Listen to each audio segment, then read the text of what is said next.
নির্মাণের উদ্দেশ্য হলো যে আমাদের দেশে জুলাইয়ের একটা আমরা জানি যে জুলাই বিপ্লব 24শে গণঅভ্যুত্থান, এটাকে আসলে উদ্দেশ্য করে নাটকটা নির্মাণ করা হয়।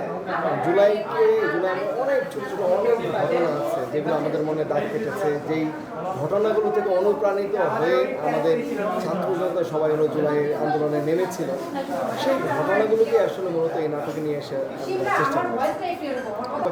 ধরুন যে আমাদের স্বাধীনতা, যেমন ৭১-এর মুক্তিযুদ্ধ, ৭১ মুক্তিযুদ্ধ আমাদের অনেক পরে কিন্তু আমরা জন্ম নিয়েছি, কিন্তু আমরা মুক্তিযুদ্ধের দলিলগুলো কোথায় দেখতে পাই? নাটক, সিনেমা, এগুলোতে কিন্তু আমরা একটা কী ঘটেছিল তার ধারণা কিন্তু আমরা নাটক সিনেমাতে পাই। সেই ধারণা থেকে 24-এর ধারণা, 24-এ যে এত একটা গণঅভ্যুত্থান হয়েছিল, ফ্যাসিস্ট পলায়ন করেছে, সেই জিনিসটাকে আসলে আমরা নাটকের মধ্যে নিয়ে আসার চেষ্টা করেছি। আসলে নাটক সিনেমার কোনো বিকল্প নেই একটা ইতিহাস ঐতিহ্যকে সংরক্ষণ করার জন্য।